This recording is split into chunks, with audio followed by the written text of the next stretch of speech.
কয়েকদিন ধরে বেশ আন্দোলন জমে আছে আমাদের ইঞ্জিনিয়ারিং যারা পড়াশোনা করছেন বিভিন্ন লেভেলে, প্রকৌশলী লেখাপড়া করছেন ডিপ্লোমা লেভেলে এবং বিএসসি লেভেলে, তাদের মধ্যকার সম্মান, বৈষম্য, চাকরিতে যে অ্যাক্সেস, এই সবগুলো বিষয় নিয়ে আর কি।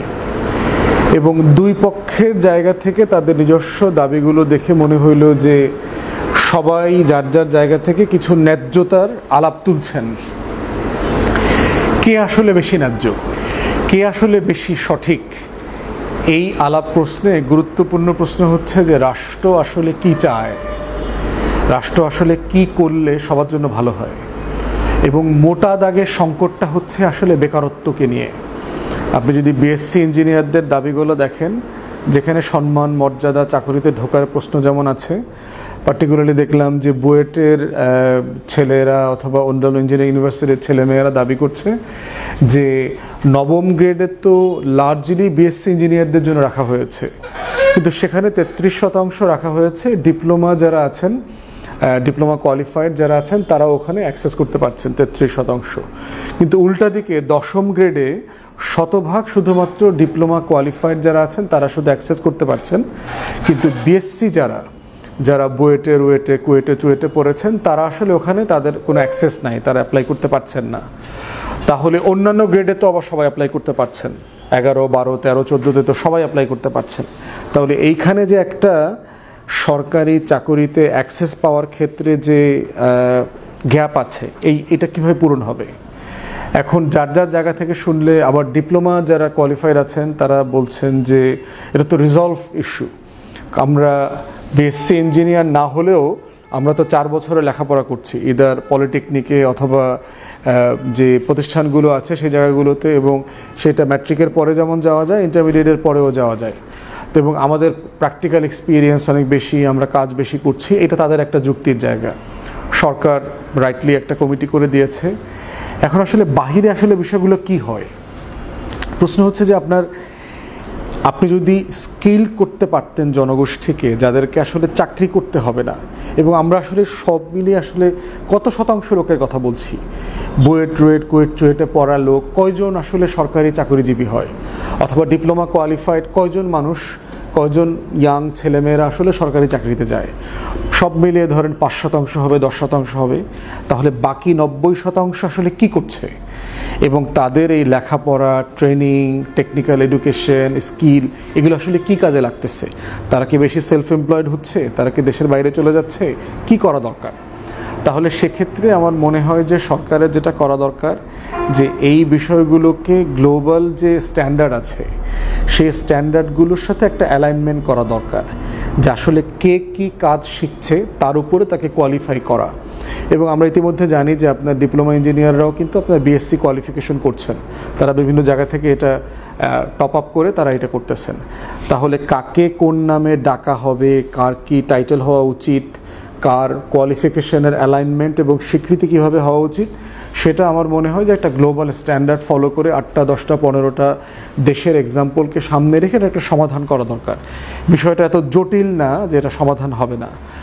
আর ইঞ্জিনিয়ারিং ইনস্টিটিউশন যেগুলো আছে, সেটা ডিপ্লোমা ইঞ্জিনিয়ারদের যাদেরকে বলা হচ্ছে অথবা বিএসসি ইঞ্জিনিয়ার যাদেরকে বলা হচ্ছে, এই ইনস্টিটিউশনগুলোর মতামত নেওয়া দরকার। আবার এই ইনস্টিটিউশনগুলো যে আসলে ইনস্টিটিউট কিনা আমার এই ব্যাপারে সন্দেহ আছে।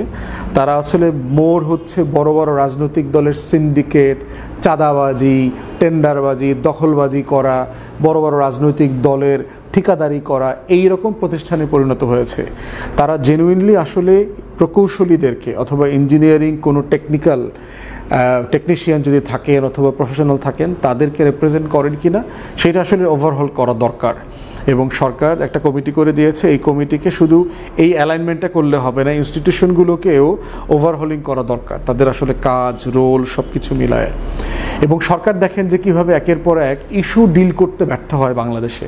এটা শুধু অন্তর্বর্তীকালীন সরকারকে বলছি না, রাষ্ট্র আকারে বাংলাদেশ সরকারের একটা বড় ব্যর্থতার জায়গা হচ্ছে সে কোনো আন্দোলন, দ্বিমত, দাবি দেওয়া এগুলোকে আসলে অ্যাড্রেস করতে পারে না। এবং অ্যাড্রেস করতে না পেরে যেটা হয়, তাকে আসলে পুলিশকে ইনভলভ করতে হয়, তাকে এখানে মারামারি করানো, লাঠিচার্জ করানো, জল কামান ব্যবহার করা, রং পানি ব্যবহার করে হাতুড়ি পিঠা করা, এইসব মানে নোংরা কাজ করতে হয়। একটা পলিটিক্যাল প্রসেসের মধ্য দিয়ে কীভাবে দাবি দেওয়া হ্যান্ডেল করতে হয়, এটা এই রাষ্ট্রের বারবার ঘাটতি আছে।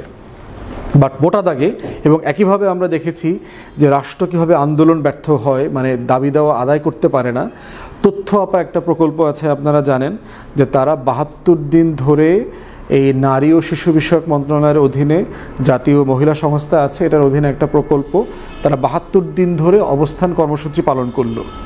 মাননীয় উপদেষ্টা ওনাদেরকে ডাকলেন, ডেকে বললেন যে তারা একটা প্রস্তাবনা পাঠাবেন 1 সপ্তাহের ভিতরে পরিকল্পনা মন্ত্র উপদেষ্টার কাছে, এবং এটা 3 সপ্তাহ পার হয়ে গেছে। এখন ইতিমধ্যে মাননীয় উপদেষ্টা এবং আমলা যারা আছে, সচিব, পিডি, ডিপিডি, এই যে একটা ক্রিমিনাল সিন্ডিকেট আছে এই আমলাতন্ত্রের মধ্যে মাননীয় উপদেষ্টার চারপাশে, এবং ওই মহিলা সংস্থার যে ইডি আছে, এই পুরো সিন্ডিকেট মিলে 3 সপ্তাহ পার হয়ে গেলেও মাননীয় উপদেষ্টাকে দিয়ে এই প্রস্তাবটা তারা জায়গা মতো পাঠাইতে পারে নাই। জাতীয় মহিলা সংস্থা এই প্রস্তাবটা এখনও পরিকল্পনা উপদেষ্টার কাছে পাঠায় নাই। অথচ আমরা যে রিকমেন্ডেশনের কাগজপত্র দেখলাম, অর্থ মন্ত্রণালয়, পরিকল্পনা, সবাই কিন্তু এই প্রকল্পের ব্যাপারে যথেষ্ট পজিটিভ, এবং তারা সবাই চাচ্ছে যে স্বাস্থ্য আপার পরে, পরিবার পরিকল্পনা আপার পরে তথ্য আপা হচ্ছে বাংলাদেশে গ্রামীণ নারীদেরকে সেবা দেওয়ার ক্ষেত্রে সবচেয়ে বেশি এগিয়ে আছে। এবং গ্রামের সকল মেয়েদেরকে দেখলাম আমরা যে এলাকাতে যে নির্বাচনী কাজ করতে যাচ্ছি, গ্রামে গঞ্জে প্রত্যন্ত অঞ্চলে সবাই এই 2টা আপাকে চেনে, স্বাস্থ্য আপা অথবা পরিবার পরিকল্পনা আপা অথবা এবং তথ্য আপা, এই 2 আপাকে দেখলাম সব মহিলারা চেনে, কারণ তারা অল্প শিক্ষিত অথবা প্রযুক্তি থেকে বঞ্চিত এই জনগোষ্ঠীকে রাষ্ট্রের সেবার সাথে সংযুক্ত করে, এবং একটা হিউজ সার্ভিস। এরকম একটা গুরুত্বপূর্ণ সার্ভিসকে পার্মানেন্ট না করা, ডিপিপিতে ওয়াদা দেবার পরেও এই প্রকল্প থেকে কোটি কোটি টাকা লুটপাট করা, বেতন থেকে মাসে মাসে 2,500 টাকা 2,000 টাকা করে কেটে রাখা প্রায় 2,000 স্টাফের, তাদের ভাতাগুলো না দেওয়া, জুন জুলাইয়ের পরে বেতন না দেওয়া, এই যে আমলাতন্ত্রের পুরো বাটপারি আর বিটলামি, জাতীয় মহিলা সংস্থার ইডি, এই প্রকল্পের পিডি, ডিপিডি, সচিব, যে পুরো সিন্ডিকেট আছে। এবং বাই দ্য ওয়ে এই আমলাদেরকে বলে দিতেছি, রিটায়ারমেন্টের পরেও আপনাদেরকে ছাড়া হবে না। কিন্তু বাংলাদেশে রিফর্মের যে আলোচনা চলছে, আগামী গণ অভ্যুত্থান হবে এই আমলাতন্ত্রের বিপক্ষে, সামরিক এবং বেসামরিক। আপনারা যারা এই চৌর্যবৃত্তি করেন, বিভিন্ন দল ক্ষমতায় আসলে পরে সেই দলের ব্যানারে ঢুকে রাষ্ট্রকে ডুবান, জনগণের বিপক্ষে দাঁড় করান, এগুলোর বিচার হবে। আপনাদেরও ডসিয়ার তৈরি হইতেছে। এই সচিব, পিডি, ডিপিডি যারা ছিল গত 18 সাল থেকে, যারা লুটপাট করছে, জুন জুলাইয়ের পর থেকে বেতন আটকায় রাখা, সেই সুদের টাকা খাওয়া, 6 মাস পরে বেতন দেওয়া, যারা আন্দোলন করতেছে তাদের 3 মাসের বেতন দেওয়া হয়নি এখনও। বলা হয়েছিল, মাননীয় উপদেষ্টা মহোদয় বলছেন তাকে বেতন দিবেন। একটা রাষ্ট্রের উপদেষ্টা ওয়াদা দিয়েছেন, তারপরে প্রস্তাব পাঠানো হয়নি, 3 সপ্তাহ চলে গেছে, এদেরকে বেতন দেওয়া হচ্ছে না, হুমকি ধামকি দেওয়া হচ্ছে, কাজে ফেরত না গেলে এদেরকে শোকজ করা হবে, নোটিশ দেওয়া হবে। এই হচ্ছে আমাদের একটা অকার্যকর আমলাতন্ত্রের একটা ছোট্ট অনুঘটক মাত্র চিত্র, এবং এদেরকে কোনো না কোনো ফর্মে বিচারের আওতায় আনতেই হবে, কোনো না কোনো ফর্মে, আজ হোক কাল হোক, অবসরে যাওয়ার পরে হোক, যে কোনো ফর্মে হোক। এবং আমরা জানি ইতিমধ্যে বিভিন্ন প্রতিষ্ঠান রাষ্ট্রের এই আমলাদের ডসিয়ার তৈরি করতেছে, তাদের গত 7-8 মাসের এবং 7-8 বছরের আমলনামার হিসাব নেওয়া হচ্ছে। প্রত্যেক পিডি, ডিপিডি, সচিব যারা ছিলেন, তারপরে এই জাতীয় মহিলা সংস্থার ইডি যারা ছিলেন, সবার আমলনামার খতিয়ান তৈরি করা হচ্ছে। আজ হোক কাল হোক অবশ্যই তাদেরকে কোনো না কোনো ফর্মে বিচারের মুখোমুখি করা হবে। এবং একইভাবে আমরা দেখতে পাচ্ছি এই আমলাতন্ত্র, এই রাষ্ট্র ব্যবস্থার ব্যর্থতার মানে রেজাল্ট হচ্ছে আজকের আন্দোলন। কোনো আন্দোলন এই রাষ্ট্র হ্যান্ডেল করতে পারছে না, দাবি দাওয়াগুলো হ্যান্ডেল করতে পারছে না। করতে না পারার কারণে যেটা হচ্ছে, একের পর এক এখানে ঝামেলা, ওইখানে ঝামেলা, গণ্ডগোল পাকছে। এবং ডিএমপি কমিশনার রাইটলি ক্ষমা চেয়েছেন আজকে আন্দোলনকারী শিক্ষার্থীদের কাছে। শুধু ক্ষমা চাইলে তো হবে না, সমস্যাটা কোথায়, পুলিশিংয়ে ঝামেলাটা কোথায়? কেন পুলিশিংটা একটা কনভারসেশনে আসে না, ডায়ালগে আসে না? কেন তাদেরকে সংঘর্ষ মুখোমুখি করতে হয়? আবার ছাত্রদেরকে বলছি, 2 পক্ষকে, ডিপ্লোমায় যারা শিক্ষার্থী আছেন এবং যারা বিএসসি শিক্ষার্থী আছেন, কেন 24 ঘন্টার নোটিশ দিয়েই যমুনা টমুনা ঘেরাও করে সব ওলটপালট করে দিতে হবে? দাবি দেওয়া, ন্যায্যতার প্রশ্ন আলাপ করবার একটা জায়গা দিতে হবে না? কথা বলতে দিতে হবে না? সরকারকে একটা আলটিমেটাম দিতে হবে না? কমিটি করে দিয়েছে, কমিটির সাথে বসতে তো হবে। তো এই সব পক্ষের বাংলাদেশ রাষ্ট্রে নেগোসিয়েশন করা, ডিসপিউট রেজলিউশন করা, যে বিরোধ সেটেল কিভাবে করবে শান্তিপূর্ণ উপায়ে, এই জিনিসটা মিসিং। এবং এই জিনিসটা আমাদের শিক্ষা ব্যবস্থার মধ্য দিয়ে, স্কুলিংয়ের মধ্য দিয়ে ছোটোবেলা থেকে সবাইকে অভ্যস্ত করতে হবে যে প্রথম দিনই গামা লেভেলে চলে না যাওয়া, প্রথম দিনই হাতাহাতি মারামারি লেভেলে চলে যাওয়া না, প্রথম দিনই যেন সংঘর্ষ লেভেলে চলে না যায়। একটা কনভারসেশনের মুড থাকতে হবে, স্টেজ বাই স্টেজ সময় দেওয়া এবং সেই কাজগুলো করা।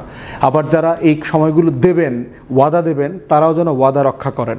একটা রাষ্ট্রের ডিপিপির কাগজকে যদি বিশ্বাস করা না যায়, একটা রাষ্ট্র কয় টাকা বেতন দেবে সেই প্রজ্ঞাপনের কাগজটাকে এক সচিব বইলা পাঠাইতেছে যে এটা নাকি ভুলে লেখা হয়েছে।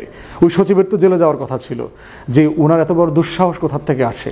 রাষ্ট্র কি ছেলে খেলার বিষয় নাকি যে বেতনের টাকা এখানে 2,500 টাকা বেশি লেখা হয়েছে, তো আমি 2,500 টাকা কাইটা কুইটা রাখলাম, নিজেরা ভাগ বাটোয়ারা করে খাইলাম, নতুন প্রকল্প লুটপাটের পরিকল্পনা করলাম।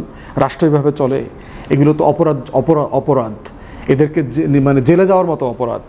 তো এইভাবে রাষ্ট্র চললে রাষ্ট্র দুর্বল হয়ে যাবে। তাই আমরা চাই সকল পক্ষ রেসপন্সিবল আচরণ করতে হবে এবং দায়িত্বশীলতার মধ্য দিয়েই হচ্ছে আমাদের এই বিরোধগুলোর মীমাংসা করতে হবে। এটাই হচ্ছে রাষ্ট্রকে তার পরবর্তী পর্যায়ে নিয়ে যাওয়ার একমাত্র উপায়। ধন্যবাদ।